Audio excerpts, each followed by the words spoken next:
बाद आप सबका एक बार फिर हार्दिक अभिनंदन। हम ये चर्चा आज यहाँ पर कर रहे हैं। हमने चर्चा की महाराज के साथ में सनातन धर्म के बारे में हमने चर्चा की। हमने स्वयंभू संत महात्मा जो भारत में बन रहे हैं, वो बड़े बड़े कथाकार भी यहाँ पर उत्पन्न हो रहे हैं, उनके बारे में भी हमने चर्चा की। महाराज जी, अब यहाँ पर हमने जैसे पहले तो हमने बात की, दूसरी ये बात है, तीसरी है जो ये छोटे छोटे मंदिर बन रहे हैं, वो हर गली कोचे में हर व्यक्ति अपना ही एक छोटा मंदिर बना रहा है, और जो प्राचीन मंदिर थे वो मेंटेन नहीं हो पा रहे हैं भारत में। इससे भी हमारी छवि महाराज जी भी खराब हो रही है, और हर प्रोडक्ट पर हर व्यक्ति आजकल बिजनेसमैन हमारे देवताओं के फोटो डाल रहा है। तो ये किस हद तक उचित है, किस हद तक ये अनुचित है, और महाराज जी इस पर आप कुछ अपने विचार रखिए। महाराज जी, मंदिर बनाना कोई अपराध नहीं है, लेकिन मंदिर बना के जमीन कब्जे करने के नियत से बनाया हुआ अपराध है, सनातन अपराध है। और रोड मंदिर बना देना, गली कोचे में रोड मंदिर बना देना, जमीन कब्जा कर उसके माध्यम से जमीन कब्जा करना, ये बिल्कुल हमारी परंपरा में नहीं है, सनातन धर्म में आता भी नहीं है, और यह गलत है। ये भी जो भी करता है वह अपराध कर रहा है। सनातन अपराध तो कई करा रहा है, लेकिन भारत के संविधान के खिलाफ भी अपराध कर रहा है। ऐसे लोगों पर रोक लगाना बहुत ज़रूरी है और रोका जाना चाहिए, इसमें कोई दो राय नहीं है। इसके मैं ही क्या, पूरा सनातन धर्म के जो अखाड़े सभी लोग सब खिलाफ रहते हैं। हम लोग कभी इसका हमेशा विरोध करते हैं, कभी इसका पक्ष नहीं लेते हैं। जो भी मंदिर मैं आपको याद दिलाऊं, गुजरात में जब गुजरात का विकास हुआ और हाईवे जब बनना, रोड शुरू हुई, तो वहाँ कितने किनारे किनारे छोटे छोटे मंदिर बनाए गए थे। लोग कहते हैं कि 4 या कितना हजार मंदिर तोड़े गए गुजरात में, और मंदिर के साथ साथ जितने भी मस्जिद थे या कब्रिस्तान सब तोड़ दिए गए। तो उस समय सनातन धर्म के अखाड़ों ने उसका विरोध नहीं किया। तमाम संस्थाएं आई कि आप इसका विरोध करिए। हम लोगों ने विरोध इसलिए नहीं किया था कि वो गलत था। आपने मंदिर के माध्यम से जमीन कब्जा कर रखा है, वो गलत है, उसका तोड़ना उचित था, उचित होना चाहिए। देखिए, मंदिर बनाना अलग बात है, मंदिर में प्रतिष्ठा पूर्वक मंत्रों के उच्चारण के द्वारा मंदिर में मूर्ति की स्थापना करना वो अलग बात है। आप मंदिर रातों रात बना के वहाँ एक मूर्ति ला के छोड़ देते हैं, तो ये हमारी परंपरा नहीं आता, ये मंदिर से माना नहीं जाएगा जी। प्राण प्रतिष्ठा नहीं, बिल्कुल नहीं माना जाएगा, बिल्कुल नहीं माना जाएगा। और विधिवत प्राण प्रतिष्ठा जिस मंदिर की नहीं हुई है वो मंदिर नहीं माना जाता है, और उसको तोड़ने में कोई अपराध नहीं होता है। इसके खिलाफ हम लोग हमेशा अखाड़े वाले रहे हैं, आज भी हैं, हमेशा रहेंगे। अब रही बात, आपने एक बात कही, इसके माध्यम से लोगों को गलत संदेश जाता है, बात सही है, इसमें कोई दो राय नहीं है। और मंदिर बनना चाहिए, लेकिन मंदिर बनाने की जो एक परंपरा है, जो एक संस्कार है, जो एक वेदों मंत्र के द्वारा होता है, उसके द्वारा बनाया जाए।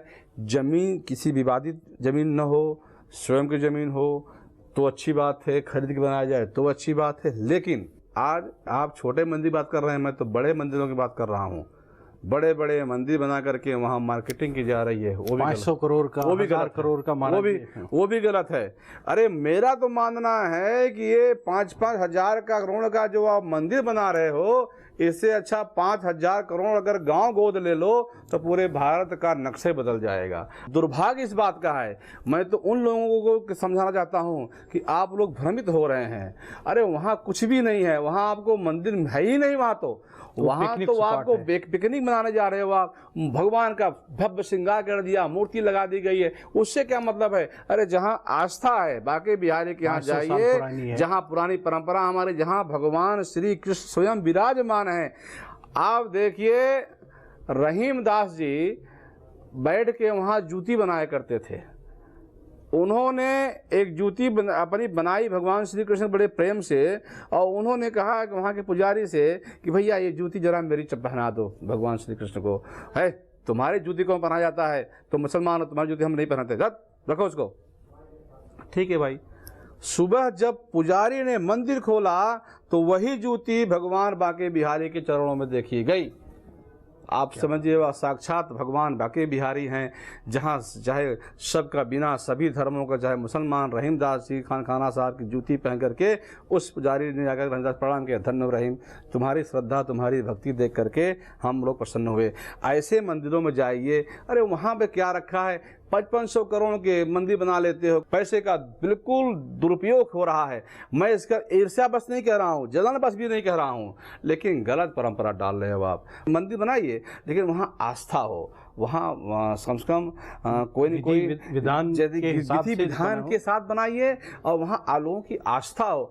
आज आप बना करके वहाँ ऐसे ये तो बिजनेस हो गया कि जैसे लोग व्यापारी लोग क्या करते हैं कि भाई जो काम मैं 2 करोड़ में खोलने जा रहा हूँ उससे मेरी कमाई 4 करोड़ को होगी कि नहीं होगी, तो यही काम हो रहा है।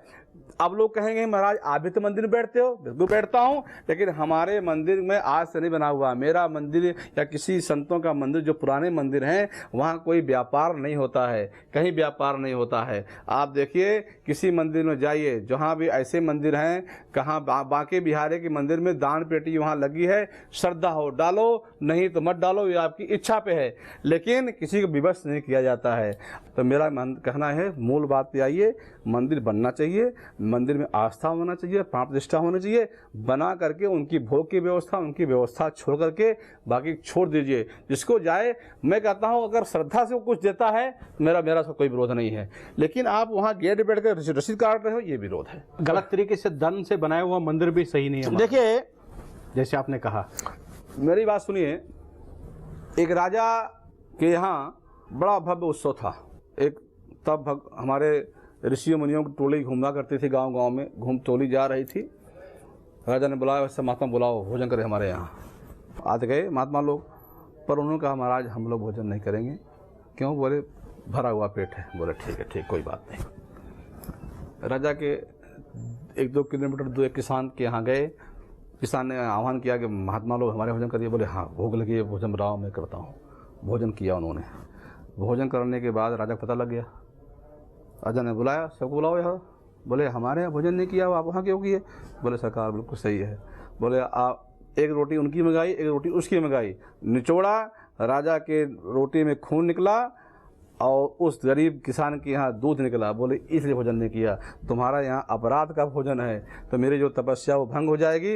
एक किसान गरीब है, अपनी मेहनत से कमाया हुआ है, इसलिए मैं इसका भोजन किया कि मेरी तपस्या भंग नहीं होगी, मेरी तपस्या नष्ट नहीं होगी। इसीलिए मेरा कहना यह है कि साधु महात्मा या परंपराओं के जो महात्मा हैं वो ज़्यादातर उनके नाम इसलिए ऊपर नहीं होते ना, हम कोई राग दोष भी कहते हैं, लेकिन हम लोग जैसे आप आए मेरे पास, आपने कहा कि महाराज इस समाज को बताना है, ठीक है बता, हमारा काम बता रहा हूँ। लेकिन जो बड़े बड़े जो कमाने वाले हैं वो तो टीवी के माध्यम से, चैनलों के माध्यम से खरीद लिए जाते हैं और उनको प्रोडक्ट करते हैं। आप बताइए, एक आते वो कहते समोसा खाओ, चाट खाओ, गोलगप्पे खाओ। आप बताओ गोलगप्पे चाट आप खिला रहे हो, चैनल वाले पैसा कमा रहे हैं, और कल वही बाबा कोई गलत काम कर देगा तो आप पूरे बाबा कहोगे बाबा गलत काम कर रहे हैं। भाई कर तो आप रहे हो, बदनाम आप कर रहे हो, हम लोग कहाँ कर रहे हैं? ये तो इसलिए मैं कहता हूँ आपसे कि ऐसे चैनलों के माध्यमों से बाबा जो प्रोडक्ट किए हुए बाबा हैं, जो चैनल वाले बाबा हैं, उनसे तो भगवान बचता ही बचता है। आप लोग बचिए हैं, जितने सनातन धर्म वाले हैं आप उनसे बचिए, कभी उनके चक्कर में मत पड़िए।